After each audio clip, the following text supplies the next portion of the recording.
toi. Alors je te retrouve dans un cadre un peu particulier.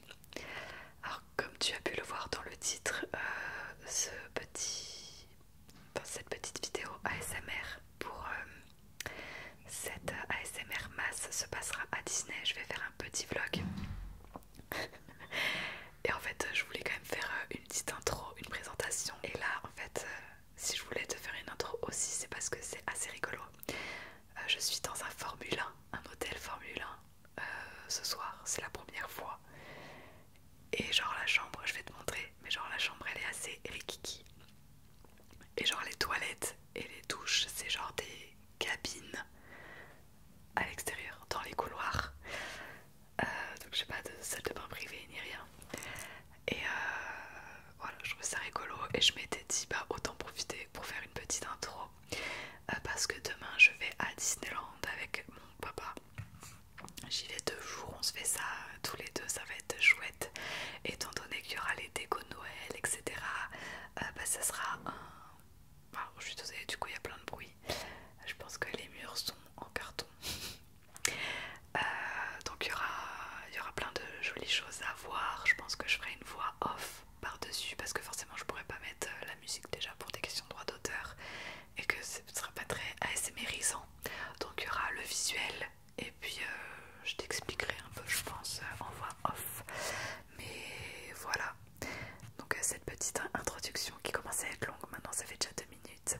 Donc on va en rester là et je te montre les images que j'aurai. Ce sera demain pour moi mais dans quelques secondes pour toi.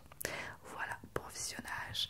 N'oublie pas de t'abonner si c'est toujours pas fait, de liker la vidéo, de laisser un petit commentaire à la fin si t'es encore réveillé. Donc là je suis dans l'entrée de la porte, enfin de la chambre.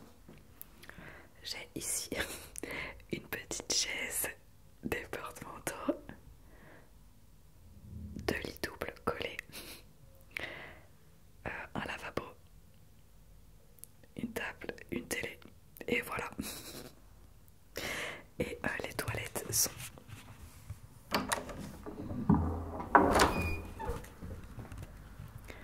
alors je vais pas y aller parce que c'est avec un code. Et en gros juste là, attends, juste là, ça, les espèces de placards là, en fait ce sont des toilettes et des douches. Voilà, voilà.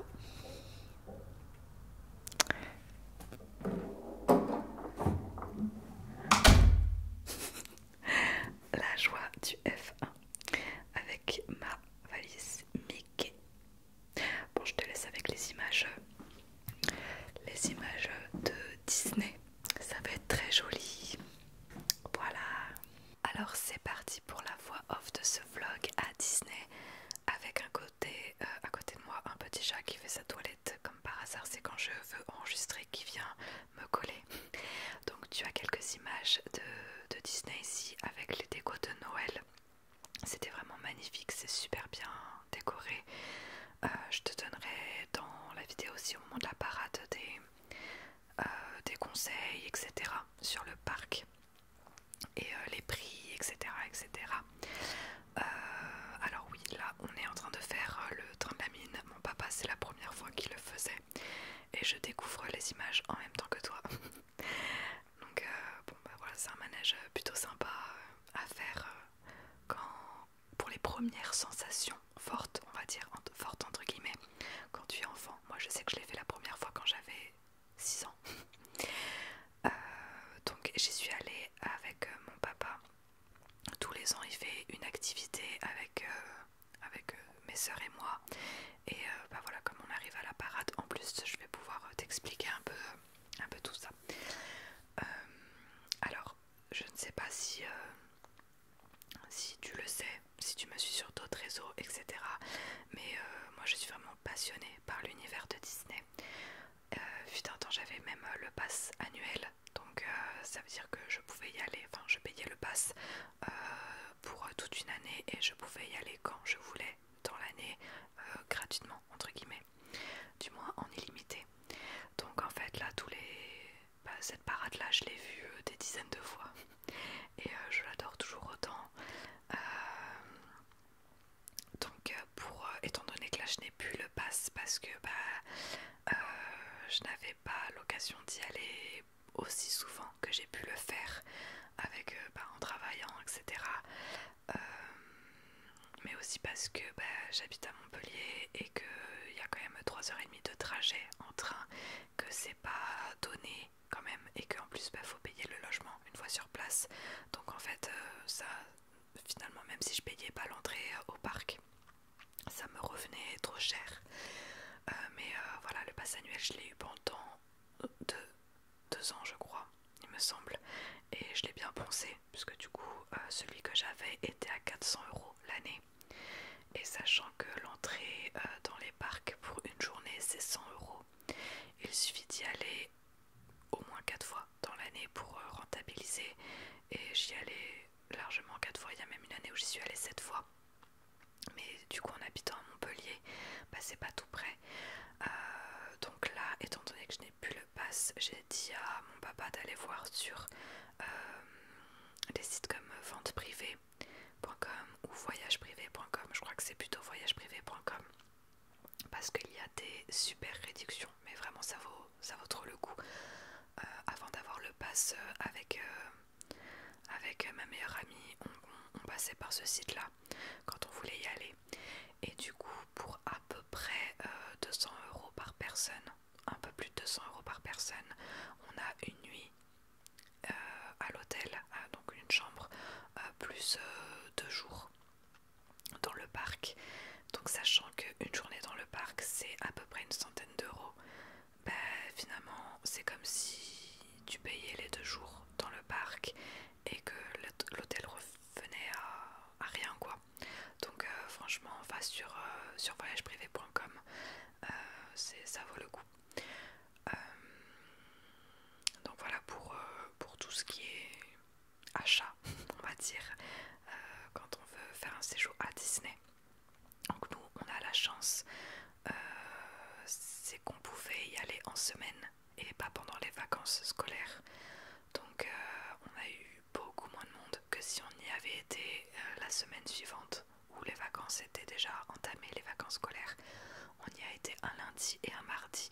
Il faut savoir que le lundi il y a quand même pas mal de monde parce que les gens très souvent ils prennent un jour en plus de leur week-end. Donc soit ils font vendredi, samedi, dimanche, soit samedi, dimanche, lundi. Donc en général le lundi il y a quand même pas mal de monde, et bon effectivement il y avait pas mal de monde. Le mardi il y avait un peu moins de personnes, mais j'étais quand même étonnée qu'il y ait autant de monde. Donc on y allait le 12 et 13 décembre.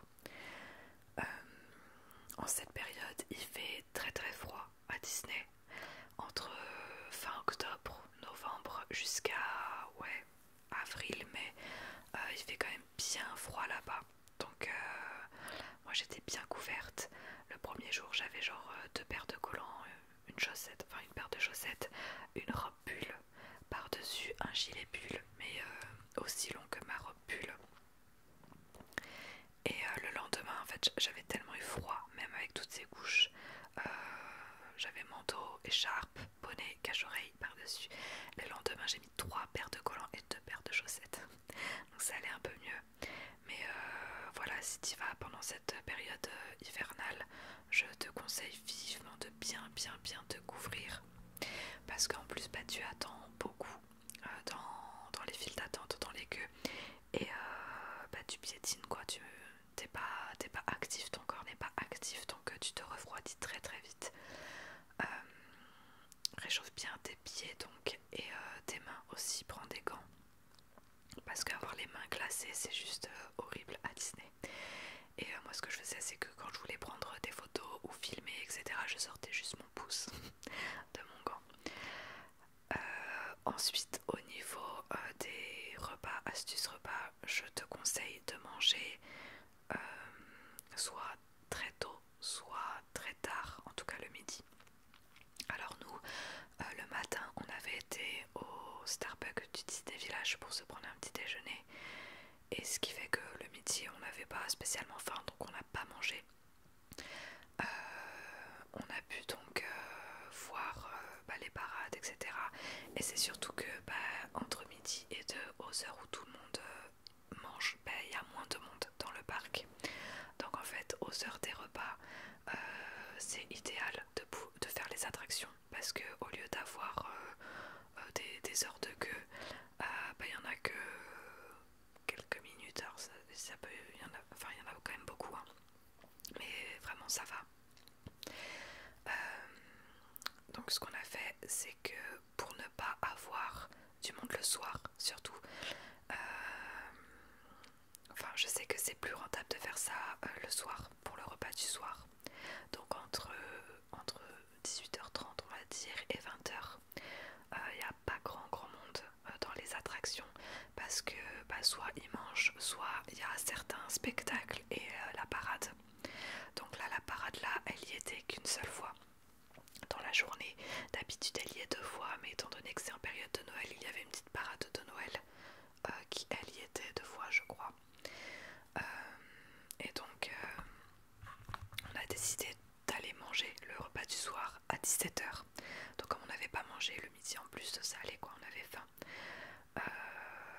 On a mangé à 17h pour pouvoir ne pas du tout avoir d'attente après dans les manèges autour de 19h. Et effectivement par exemple pour Phantom Manoir il n'y avait que 5 minutes, pour Buzz l'éclair il n'y avait que 30 ou 25 j'ai plus, mais moins d'une demi-heure, alors que d'habitude il y a toujours plus de 60 minutes. Donc voilà, je recommande de faire les attractions surtout aux heures des repas et de manger soit après soit avant. Ensuite autre astuce, il y a certains manèges où tout au long de la journée il y a du monde, comme le Nemo, donc le roller coaster Nemo, là il y a tout le temps du monde. Donc je recommande d'aller au studio parce qu'il se trouve dans les studios dès l'ouverture et de le faire en premier en fait. Je pense que c'est un des seuls où il y a vraiment du monde tout le temps, tout le temps, tout le temps. Alors que les autres pendant la journée il y a quand même des heures un peu plus creuses on va dire. Peter Pan pareil, il y a quand même souvent du monde. Après ouais, bah ça, en fait je peux pas donner des horaires vraiment fixes, genre à quelle heure aller à tel manège parce que ça dépend aussi des jours et tout. Mais voilà, souvent aux heures des repas il y a toujours moins de monde, donc ce serait ma petite astuce.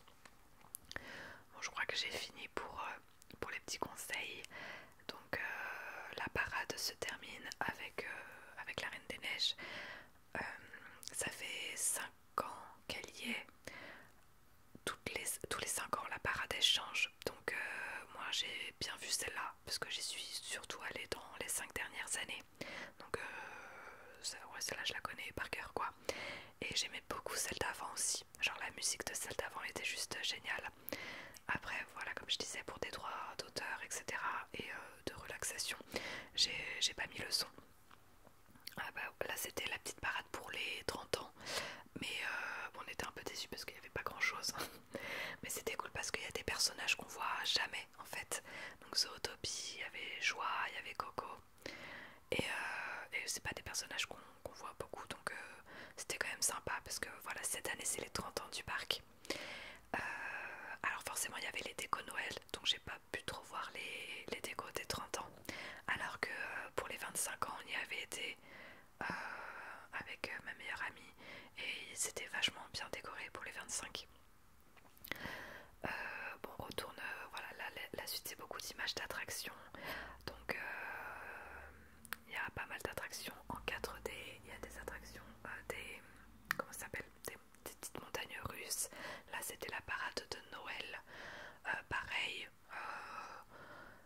elle était sympa, mais voilà, en fait avec mon papa on a été pas mal déçus par les spectacles de Noël. Alors on n'a pas fait forcément des spectacles, moi je les connaissais pour la plupart, mais par exemple il y avait la parade de Noël et le soir à la fermeture il y a toujours les spectacles Illumination avec feux d'artifice etc. Et habituellement j'adore ce spectacle, je finis toujours par pleurer tellement enfin, je le trouve beau quoi. Et là c'était un déçus. On est parti même un petit peu avant pour éviter la foule parce que bah, étant donné que c'est spécial Noël, ils sont ciblés énormément sur la Reine des Neiges et c'était beaucoup trop. Enfin, il y a eu 3-4 musiques de la Reine des Neiges, je crois, peut-être 3. Ouais, 3. Enfin bref, c'était beaucoup trop ciblé la Reine des Neiges.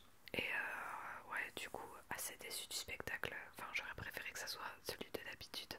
Donc voilà, et la parade, pareil, la parade de Noël, c'était beaucoup, il y avait beaucoup les personnages de Mickey et sacré quoi, Donald, Dingo, enfin voilà, tout le monde.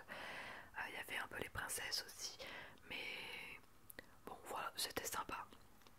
Mais c'est sûr que ça ne vaut pas la vraie parade qui est passée plus tôt et le vrai spectacle enfin, qui passe d'habitude tout le temps le soir. Mais bon, c'était quand même très très sympa. Donc voilà, à la fin de... Enfin, je sais pas si je te spoil, parce que je pense que je vais pas tout montrer cette parade là. Mais je sais pas si tu comptes aller à Disney. Je vais pas te spoiler. Alors l'attraction Buzz l'éclair, je sais pas si tu l'as déjà fait, mais je la trouve hyper drôle. Voilà, t'as des pistolets comme ça et en fait tu dois viser des cibles. Et en fait t'as un score. Alors moi je sais que je suis pas très très forte à ce jeu, mais j'ai quand même battu mon papa, donc j'étais contente. Voilà, les scores, moi j'ai fait 46 000 et quelques, et mon papa je crois qu'il était à 25 000 ou je sais pas quoi, ouais 20 000. Il était trop dégoûté, mais du coup c'est sympa parce que t'es actif. Voilà. Mon papa était déprimé, t'es actif pendant le manège quoi. Et alors le lundi soir, donc il y avait le spectacle de soir. Avant il y avait un spectacle de jeux et lumière. Ce soir là il n'y avait pas les drones et c'est trop dommage parce que c'est récent et j'ai jamais vu les drones encore. Parce que ça faisait 2 ans que j'avais pas été à Disney. Alors pour certains c'est pas beaucoup mais pour moi c'est énorme. Donc voilà, là c'était le petit spectacle des lumières. Bon bah c'était sympa.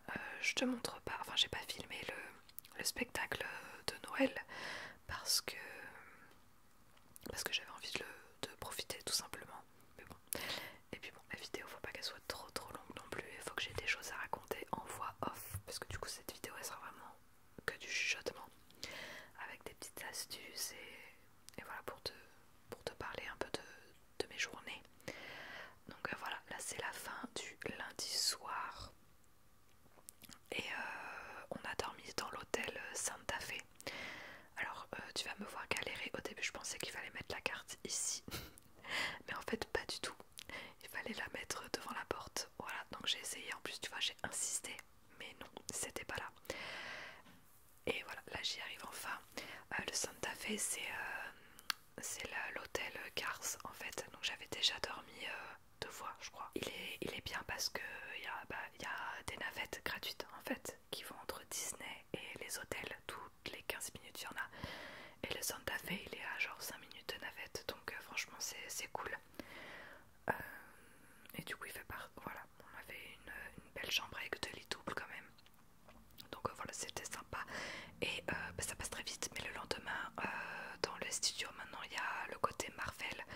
Donc on a découvert, enfin j'ai découvert des nouveaux manèges comme celui-là de Spider-Man qui est en 4D et je l'ai trouvé trop génial parce que c'est un peu comme j'ai pas pu filmer à l'intérieur parce que je voulais avoir un bon score, mais c'est un peu comme le Buzz l'éclair.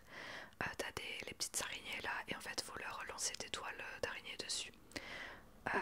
Et en fait il y a un score personnel et un score d'équipe, donc on est 4 à chaque fois dans les wagons. Donc voilà, là j'avais fait 659 000, non en tout on avait fait 659 300, je sais plus, enfin bref.